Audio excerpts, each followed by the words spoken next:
എവിടെ നോക്കിയാലും സാറുണ്ട്. സിനിമയിലുണ്ട്, സീരിയലിനകത്തുണ്ട്, ചെറിയ പയ്യന്മാരെടുക്കുന്ന ടെലിഫിലിമിലുണ്ട്. എനിക്ക് വയസ്സ് നിറഞ്ഞു നിൽക്കുവാണ്. ശരിക്കും പറഞ്ഞാലേ ഇതിലൊന്ന് ഉറച്ച് നിൽക്കുമെന്ന് ചോദിച്ചാൽ എവിടെയാണ് ഉറച്ചിക്കാൻ താല്പര്യപ്പെടുന്നത്? ഇല്ല, അങ്ങനെയല്ല. നമ്മളൊരു ഈ കരിയില പോലെയാണ്. കാറ്റത്ത് ഇങ്ങനെ പറന്നു പോകും. എവിടെയെങ്കിലും തൽക്കാലം കുറച്ച് നേരം ഇരിക്കും, പിന്നെ അടുത്ത കാറ്റ് വരുമ്പോൾ അടുത്ത ഇതിലോട്ട് പോകും. അങ്ങനെയാണ്. പണ്ട് ഈ ഷട്കാല ഗോവിന്ദമാരാറെ കുറിച്ച് അങ്ങനെയാണ് പറയാറ്, ഒരിടത്തും തങ്ങി നിൽക്കാത്ത ഒരു കരിയില പോലെ.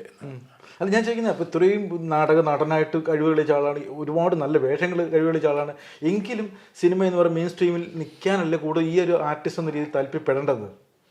അല്ല, അങ്ങനെയല്ല. നമുക്കുള്ളത് നമുക്ക് വരും എന്നുള്ള ഒരു വിശ്വാസമാണ് എനിക്ക്. അല്ലാതെ ഞാൻ അങ്ങനെ ഒരു എന്താ വലിയ ഹാർഡ് വർക്കിംഗ് ആയിട്ടുള്ള ഒരു തുനിഞ്ഞിറങ്ങി തിരിക്കുന്ന ഒരാളല്ല.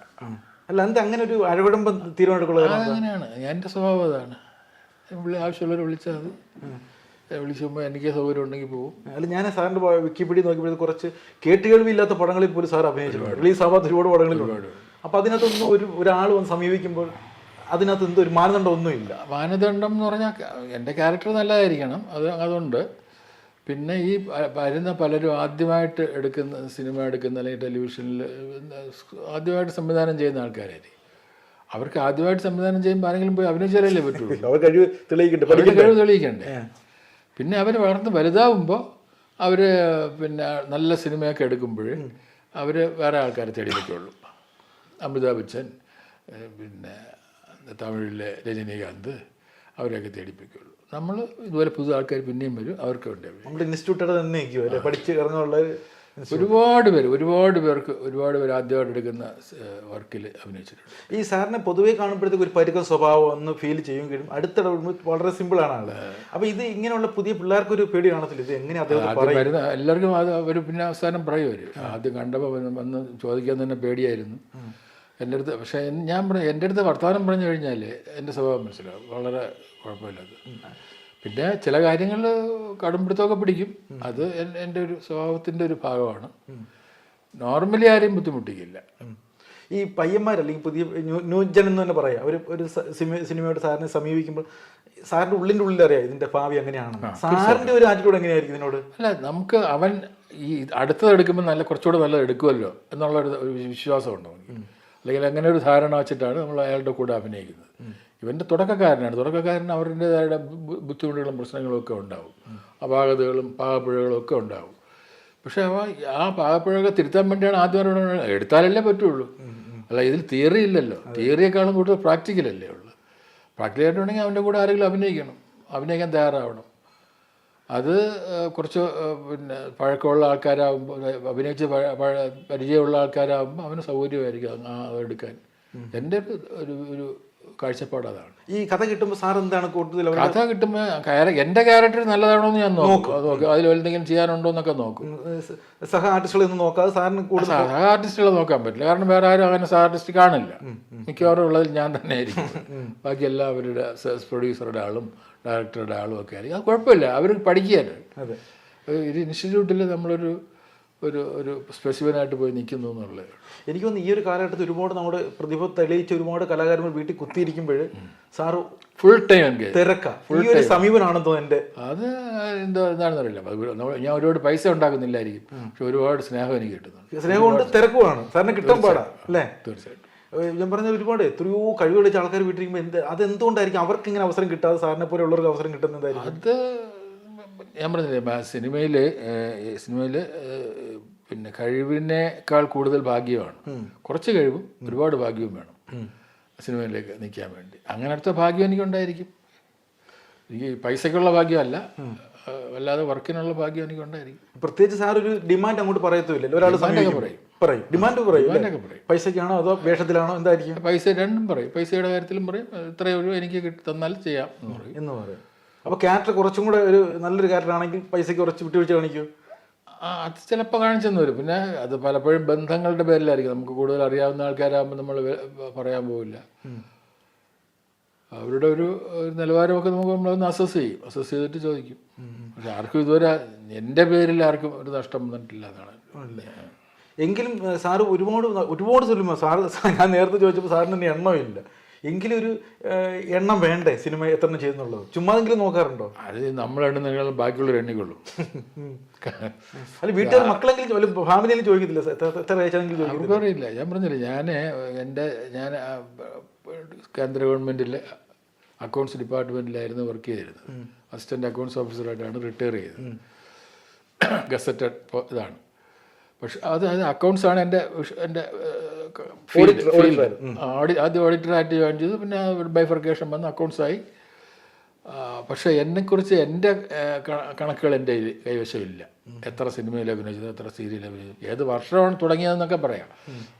എത്ര എണ്ണം അഭിനയിച്ചു എന്നുള്ളതിന് ഇപ്പോഴും കണക്കില്ല എനിക്ക്. അത് മനഃപൂർവ്വം വേണ്ടെന്ന് വെച്ചാണ് അത് എന്താ എടുക്കുന്നില്ല. ഞാൻ ഇതുവരെ ശ്രമിച്ചിട്ടില്ല, അതിന് ശ്രമിച്ചിട്ടേ ഇല്ല. എത്രയാണത് നമ്മൾ വേണമെങ്കിൽ ഒന്ന് കണക്ക് കൂട്ടിയൊക്കെ എടുക്കാം. പക്ഷെ പാടാണ്. എന്നാലും വേണമെങ്കിൽ ഒരു ഉദ്ദേശ കണക്കൊക്കെ എടുക്കാം. പക്ഷെ അതിന് ഇതുവരെ ശ്രമിച്ചിട്ടില്ല.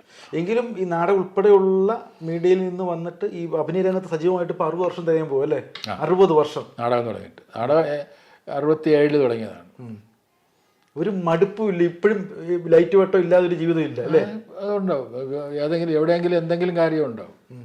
ഈ ആൾത്തിരക്കും ബഹളമൊന്നും ഇല്ലാതൊരു MR ഗോപകുമാർ ചിന്തിക്കണം. എനിക്ക് ഒരു പ്രശ്നവുമില്ല. അല്ല ഈ ബഹളങ്ങളൊന്നും ഇല്ലാതെ പറ്റുമോ ഒരു ദിവസം? എനിക്ക് പറ്റും. എനിക്ക് ഏകാന്തത വലിയ ഇഷ്ടമാണ്. അത് അങ്ങനെ ഉണ്ടല്ലേ? അല്ല 60 വർഷം കൊണ്ട് ജനത്തിരക്കിനിടയ്ക്കിലായിരുന്നല്ലോ. അയാണ്. ഇപ്പോഴും തിരക്കാണ്. ഇപ്പോഴും ഇന്നലെ തന്നെ നിങ്ങൾ വിളിച്ചപ്പോൾ ഇന്ന് പറ്റുമോ എന്നുള്ള കാര്യം സംശയമായിരുന്നു. ഉച്ചയ്ക്ക് ശേഷം വേറെ പരിപാടിയുണ്ട്. അപ്പോൾ എന്തെങ്കിലും പരിപാടികൾ എല്ലാ ദിവസവും കാണും. പക്ഷെ എന്നാലും ഏകാന്തത എനിക്കിഷ്ടമാണ്. എനിക്ക് എന്നെ ഒരുപാട് ഹോണ്ട് വലിയ 60 വർഷം കൊണ്ട് ആൾത്തിരക്ക് അനുഭവപ്പെട്ട ഒരാൾക്ക് പറ്റും. എത്ര ദിവസം അങ്ങനെ പറ്റും? പരീക്ഷിച്ചിട്ടുണ്ടോ? എത്ര ദിവസം വേണമെങ്കിൽ പലയിടത്തും പോയിട്ട് ഒരക്ഷരം സംസാരിക്കാതെ ഇരുന്നിട്ടുണ്ട്. അത് കൊറോണ സമയത്തൊക്കെ അത് പരീക്ഷിച്ചല്ലേ? കൊറോണ സമയത്തുണ്ട്. അല്ല അതിനു മുമ്പേ അങ്ങനെയാണ്. എൻ്റെ സ്വഭാവം അതാണ്. എനിക്ക് അങ്ങനെ ഒരുപാട് പേര് കൂടെ വേണമെന്ന് അങ്ങനെയൊന്നുമില്ല. പക്ഷെ ഉണ്ടെങ്കിൽ അവരുടെ കൂടെ നിൽക്കുകയും ചെയ്യും. ഈ സെറ്റിലൊക്കെ ചെന്ന് കഴിഞ്ഞ് ജോളിയാണ്? ഭയങ്കര ജോലിയാണ്. എനിക്ക് തമാശയാണ് ഇഷ്ടം. സീരിയസ് ആയിട്ടുള്ള കാര്യങ്ങൾ സംസാരിക്കുന്നതിനേക്കാൾ തമാശ പറയുന്നതാണ് ഇഷ്ടം. ഈ സാറിൻ്റെ സമകാലീനായിട്ട് ഒരുപാട് പേര്, നരപ്രസായാലും മുരളി ആയാലും വേണു സാറായാലും ഒരുപാട് അവരെല്ലാം വിട്ടുപോയി. എങ്കിലും അതൊക്കെ ഒരു വലിയൊരു ക്ലാസ് അല്ലേ സാറിന് കിട്ടിയത്? അവരുടെ കൂടെയൊക്കെ ഉള്ളൊരു നരേന്ദ്രപ്രസാദ് നാടകക്കാരനാവുന്നത് നമ്മളും കൂടെ ഒക്കെ സഹകരിച്ചിട്ടാണ്. അതായത് പുള്ളി ആദ്യത്തെ നാടകം എഴുതുന്നത് തന്നെ ഞങ്ങളുടെ ഓഫീസിന് വേണ്ടി റിക്രിയേഷൻ ക്ലബിന് വേണ്ടിയിട്ടാണ്. അപ്പോൾ ഞാനും വേറൊരു സുഹൃത്ത് ഗോപാലകൃഷ്ണനും കൂടെ നരേന്ദ്രപ്രസാദിൻ്റെ ആർട്സ് കോളേജിലായിരുന്നു. അവിടെ പോയി ഒരു നാടകം എഴുതി തരണമെന്ന് പറഞ്ഞു. പുതിയ നാടകം വേണമെന്ന് പറഞ്ഞു. ഒരു കോമ്പറ്റീഷന് കൊടുക്കാനാണ്. അപ്പോൾ പുള്ളി പറഞ്ഞ് ഞാൻ നാടകമൊന്നും ഇതുവരെ എഴുതിയിട്ടില്ല, എനിക്ക് നാടകമൊന്നും എഴുതാൻ നിങ്ങൾക്ക് അറിയാവുന്നതല്ല. ഞാൻ ആ കൂടെ പിന്നെ ഈ വിമർശന സാഹിത്യവും അങ്ങനെ സാഹിത്യ വിമർശനവും അതൊക്കെയാണ്. നാടകമൊന്നും എനിക്ക് പറ്റില്ല എന്ന്. അത് പറ്റില്ല, ഞങ്ങൾക്ക് ഇത്രാം തീയതി കൊടുക്കണം നാടകം, അതിന് മുമ്പ് നാടകം എഴുതി തരണം എന്ന് പറഞ്ഞ് ഞങ്ങളിങ്ങനെ പോകുന്നു. പുള്ളിക്ക് അതൊരു ബാധ്യതയായി. സ്നേഹം ഉണ്ടായിരുന്നു. ഞങ്ങൾക്കത് പറയാനുള്ള ഒരു സ്നേഹവും പുള്ളിക്ക് അത് തള്ളിക്കളയാതിരിക്കാനുള്ള സ്നേഹവും ഉണ്ടായിരുന്നു. അങ്ങനെ എഴുതി. അതാണ് 3 പ്രഭുക്കന്മാർ എന്ന് പറയുന്നതാണ് നരേന്ദ്രപ്രസാദിൻ്റെ ആദ്യത്തെ നാടകം. അത് ഞങ്ങൾക്ക് വേണ്ടിയിട്ടാണ് എഴുതുന്നത്. ഞങ്ങൾ നിർബന്ധിച്ചിട്ടാണ് എഴുതുന്നത്. അതിന് പക്ഷേ അത് അവതരിപ്പിച്ചപ്പോൾ എല്ലാ സമ്മാനങ്ങളും അതിന് തന്നെ കിട്ടി. അല്ല ഇവരൊക്കെ അടുത്തറിയാനോ ഇവർ സസൂക്ഷ്മം വീക്ഷിക്കാനൊക്കെ ഒരുപാട് അവസരങ്ങൾ കിട്ടുന്നുണ്ട്. തീർച്ചയായിട്ടും. അതൊരു സ്കൂളായിരുന്നു. നരേന്ദ്രപ്രസാദിൻ്റെ ഞങ്ങളുടെ നാട്യഗൃഹം എന്ന് പറഞ്ഞ നാടക സംഘം ഉണ്ടായിരുന്നു. ഞാൻ നരേന്ദ്രപ്രസാദ്, കൈതപ്പുറം, വലിയാർ, ഞങ്ങളെല്ലാം കൂടെ ഗോപാലകൃഷ്ണൻ എന്ന് പറഞ്ഞ ഞങ്ങളുടെ ഓഫീസിലുള്ള ആൾ, അങ്ങനെ ഞങ്ങളെല്ലാവരും കൂടെ തുടങ്ങിയതാണ്. അത് ശരിക്കും ഒരു യൂണിവേഴ്സിറ്റി തന്നെയായിരുന്നു. ഒരുപാട് എല്ലാ ദിവസവും നാടകങ്ങളെക്കുറിച്ചുള്ള ചർച്ചയും പഠനവും റിഹേഴ്സലും അവതരണവും ഫുൾ ടൈം. രാത്രി വീട്ടിലെത്തുമ്പോൾ 12 മണിയാവും. അല്ല നാടകത്തെ അത്രയ്ക്ക് ഇഷ്ടപ്പെട്ട ഒരു അങ്ങനെയായിരുന്നു. പൈസയൊന്നും നോക്കില്ല, പൈസ കയ്യിൽ നിന്ന് പോകുമല്ലോ. ഒരു വരുമാനം ഇങ്ങോട്ടൊന്നും ഇല്ലല്ലോ, അങ്ങോട്ട് കൊടുക്കുന്നത് മാത്രമേ ഉള്ളൂ. അപ്പോൾ പൈസ ചിലവാകുക, സമയം പോവും, വീട്ടു കാര്യങ്ങളൊന്നും നോക്കാൻ പറ്റില്ല. രാത്രി 12 മണിക്കല്ലേ വന്ന് കയറുന്നു. അല്ല ഇന്നിപ്പോഴേ നാടകത്തിന് അർഹിക്കുന്ന ഒരു പ്രാധാന്യം കിട്ടുന്നുമില്ലല്ലേ? നാടകത്തിന് ഒരു താൽക്കാലികമായിട്ടുള്ള ഒരു അപജയം ഉണ്ടായത് താൽക്കാലികം മാത്രമാണെന്നാണ് എനിക്ക് തോന്നുന്നത്.